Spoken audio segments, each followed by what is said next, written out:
dia 15. Nós agora finalmente vamos começar Colossenses. E nós vamos começar Colossenses com aquela passagem, uma passagem bem famosa que abre o livro de Colossenses, Colossenses 2, Colossenses 1, verso 15. Diz assim: Ele é a imagem do Deus invisível, primogênito de toda a criação. Então esse verso aí fala sobre Jesus. Jesus é a imagem do Deus invisível. Ele é a revelação de Deus, certo? E esse primogênito de toda a criação não quer dizer que ele foi a primeira coisa a ser criada. Quer dizer que ele estava lá desde o começo de tudo, ajudando o Pai na criação do mundo. Então algumas pessoas usam esse verso para dizer que ele foi a primeira criatura de Deus, que ele foi gerado por Deus, que o Pai é eterno, mas o Filho ele foi gerado em algum momento a partir do Pai.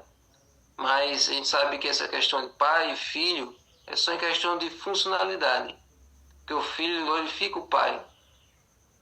E ele, quando Jesus se tornou homem, Jesus ele veio justamente para revelar o Pai, ser uma imagem humana do Pai. Então por isso que tem essa relação de subserviência, de um servir ao outro, de um glorificar o outro. Mas não quer dizer que o Filho foi gerado a partir do Pai. Então, é disso que nós vamos tratar essa semana. Imagem do Deus invisível. Quando a gente olha a nossa foto, quando a gente olha nosso reflexo no espelho, a gente está vendo uma imagem de nós mesmos, mas é uma imagem plana, de duas dimensões. Uma escultura transmite uma ideia mais precisa, que é a questão das três dimensões, certo? Mas ainda também uma escultura não é a melhor representação da realidade, porque não mostra o movimento. Mostra a pessoa apenas numa pose de vários ângulos, mas congelada. Não mostra a pessoa em movimento, as nuances do movimento. Então, o conceito bíblico de imagem aponta para uma coisa mais profunda e abrangente. Além de mostrar, além da imagem representar ali a questão da sua aparência, seu físico, a imagem também aponta para o seu caráter, para a sua natureza, certo? Então, nós conhecemos a passagem em Gênesis 1, 26 e 27, que diz que o homem foi feito à imagem de Deus, certo? E eu quero ler aqui com vocês Hebreus 10, 1, que diz assim, ou melhor, Hebreus 10, 1 não, 2 Coríntios 3, 18. Fala o seguinte: E todos nós, com o rosto descoberto, contemplando a glória do Senhor, somos transformados de glória em glória, na sua própria imagem, como pelo Senhor, que é o Espírito. Então, quando nós contemplamos a Cristo, nós somos transformados nele de glória em glória, na sua própria imagem. O que significa isso? Quando Deus fez o homem, nós sabemos que Deus fez o homem à sua imagem, como nós vimos agora. Mas o pecado veio para justamente nos fazer deixar de parecer com Cristo. Isso é uma coisa muito séria. O pecado foi responsável por fazer com que a gente perdesse a imagem e a semelhança que a gente tinha com Deus desde o começo. Satanás, ele com o tempo, vai deteriorando a nossa imagem, deteriorando a nossa vida, para que a gente vá deixando de se parecer com Deus e comece a se parecer com Ele. Nós vamos perdendo os traços que nos ligam a Deus. O pecado ele faz esse abismo, faz esse distanciamento. Ele corrompe a nossa identidade, corrompe o nosso RG celestial, para que a gente vá deixando de se parecer com Cristo.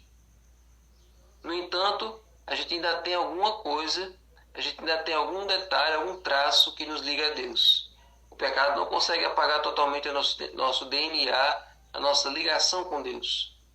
Nós ainda somos as únicas criaturas do universo que se parecem com Deus, que tem ali a similaridade com o Criador. Os anjos não têm, os seres viventes lá do céu não têm, os animais não têm. Por mais lindo que sejam as coisas criadas por Deus, por mais lindos que sejam os fenômenos da natureza, as coisas do espaço, nada daquilo ali representa Deus melhor do que o ser humano. O ser humano foi feito para ser uma representação física de Deus. Então, gente, Jesus nos permite ver o Pai. Jesus nos permite ver Deus, o Deus invisível. Através de Jesus, Jesus é a maior revelação de Deus. A gente sabe que Deus se revela através da natureza, que Deus se revela através da sua palavra, mas a revelação maior de Deus foi através de Jesus. Jesus ele veio fisicamente, o próprio Deus, um invólucro humano, ali fisicamente, para que ele pudesse ser visto pelas pessoas, tocado por elas, sentido por elas. No Sinai, Deus aparecia, mas ele ficava detrás de uma nuvem no monte, e as pessoas com medo de olhar para Deus, com medo de ouvir a voz dele. Então ele tinha que ter um intermediário, os profetas, para poder falar com o povo. Através de Moisés, através dos outros, Deus se comunicava com o povo. E aí Deus mandou construir o santuário para ficar mais próximo ainda. Mas mesmo assim, mesmo com o santuário, mesmo com os profetas, ainda faltava alguma coisa para a relação de Deus com o homem ser mais profunda, ser mais estreita. E foi através de Jesus que Deus conseguiu fazer isso. Com um Deus humano, com um Deus em forma humana, os humanos poderiam se apegar mais, poderiam ser mais amigos dele. Deus poderia se revelar de maneira mais compreensível na língua das pessoas, nos costumes das pessoas. Então, quando Jesus esteve aqui, os seres humanos tiveram a experiência de estar junto com seu Deus pessoalmente. Muitos talvez desprezaram essas oportunidades, mas aqueles que sabiam, aqueles que acreditavam, eles aproveitaram cada segundo ao lado de Cristo, certo? Então Jesus é a expressão exata da natureza de Deus, e é o pensamento de Deus feito de forma audível e o caráter de Deus feito de forma visível. Olha que interessante, olha que bonito. Então, Mateus 11:27, Jesus diz assim: tudo que me foi entregue por meu Pai, tudo me foi entregue por meu Pai. Ninguém conhece o Filho a não ser o Pai, ninguém conhece o Pai a não ser o Filho e aquele a quem o Filho quiser revelar. Então, Deus é revelado através de Jesus. E o que é que faz Deus ser revelado através de Jesus? Por que será que Jesus revela tanto quem Deus é? Por uma razão bem simples. E a razão é essa.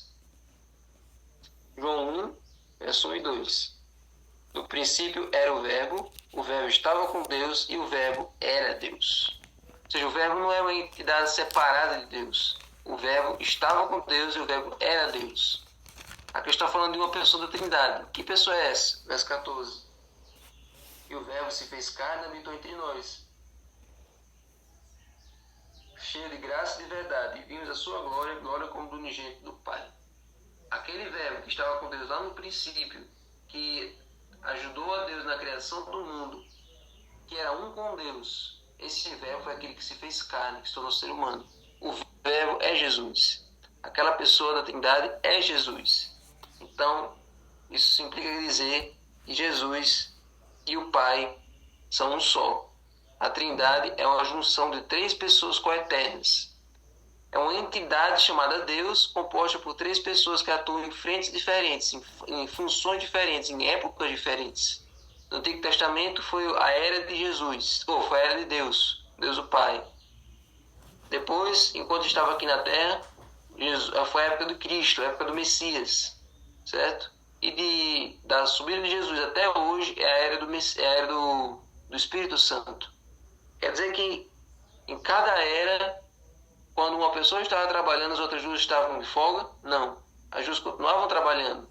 Mas a intensidade da função daquela pessoa era maior. No Antigo Testamento, como não existia Jesus ainda na mente das pessoas, não existia ainda a função, Jesus ainda não estava presente ali, a pessoa da Trindade que tinha mais intensidade era Deus Pai. Enquanto Jesus estava aqui na Terra, a pessoa que tinha mais intensidade era o próprio Jesus. E hoje é o próprio Espírito Santo. Certo? Então, Jesus revela o Pai justamente porque ele é um com ele.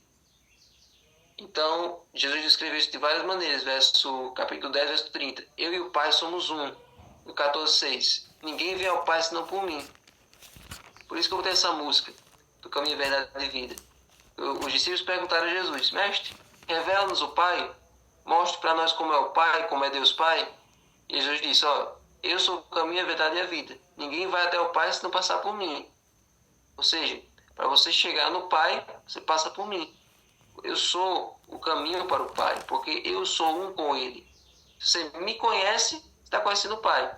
Se você me vê, se você ouve minha voz, se você ouve minhas mensagens, se você me ama, você está amando o Pai do mesmo jeito. Então, por isso Jesus várias vezes também usou o termo eu sou. Eu sou era um termo usado pelo próprio Pai no Antigo Testamento. Quando ele revelou a Moisés, Deus disse, eu sou o que sou.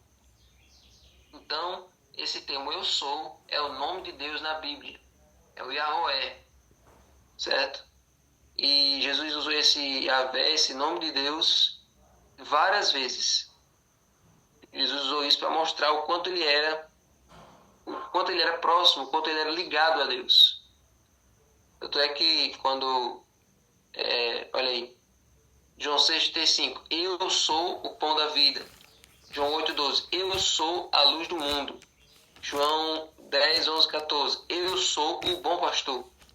João 11:25, eu sou a ressurreição e a vida. E João 8:58, antes que Abraão existisse, eu sou. Então, ele é o Deus eu sou. Ele é o Deus Todo-Poderoso. Ele é o Criador do céu e da terra, o Redentor de todos nós, e um dia ele virá para nos buscar. Esse é o Cristo que nós adoramos. Ele é a imagem do Deus invisível. Ele é a revelação de quem Deus é. Se antes as pessoas achavam que Deus era um tirano, que Deus era um déspota, que Deus era uma pessoa terrível no Antigo Testamento, no Novo, Jesus veio para mostrar o lado amoroso de Deus. Mostrar esse lado terno do caráter de Deus, que já se manifestava desde o Antigo. Mas como as pessoas não focavam muito nisso, agora Deus veio transbordando amor e doçura através da pessoa de Jesus. Se Jesus fosse um ser criado, agora aí uma pergunta polêmica. Se Jesus fosse uma criatura, um ser gerado por Deus, teria o mesmo impacto? Ele poderia ser nosso Salvador? Claro que não. Sabe por que Jesus não poderia ser nosso Salvador se ele fosse apenas uma criatura? Se alguém perguntar isso para você hoje, talvez você não saiba responder. Mas agora você que está assistindo aqui, você sabe. Sabe por que não dava para ser uma criatura? Sabe por que não dava para ser se ele fosse um ente gerado por Deus? Porque somente Deus é que tem autoridade para dar a vida e depois tomá-la de volta e dar a vida a quem ele quiser. Amém. Se qualquer criatura, um anjo, um dos seres viventes, uma criatura de outro planeta, nós não podemos morrer, voltar a viver por conta própria e dar a vida a quem a gente quiser. Somente Deus pode fazer isso. Somente Jesus ele foi capaz de fazer isso. Jesus morreu por vontade própria e ressuscitou também por vontade própria. O Pai chamou ele, ele acordou e foi. Então, Jesus foi recebido no céu com glória, com honra, com louvores, porque o plano da salvação foi totalmente uma decisão de Cristo, e ao voltar para o céu ele foi coroado. Ele foi exaltado por causa da obra que ele fez. Então, se Jesus não fosse Deus, não teria como ser nosso Salvador. Não teria como. Então, louvado seja Deus por isso. Nós adoramos um Deus conosco, um Deus que se fez do nosso nível, um Deus que se colocou na nossa condição para nos elevar, para nos dar a chance da vitória, para nos revelar quem é o Pai. Amém? Vamos orar? Senhor Deus, muito obrigado pela lição de hoje, que nós possamos, Senhor, reverenciar esse Deus Criador, esse Deus Redentor, esse Deus que está conosco em todos os momentos. Um Deus que nos consola, um Deus que nos cria, um Deus que nos refaz, um Deus que nos dá vida e saúde a cada dia. Agora abençoa o seu estudo do livro, dirige nossa vida, cuide de cada um de nós, em nome de Jesus. Amém. Amém.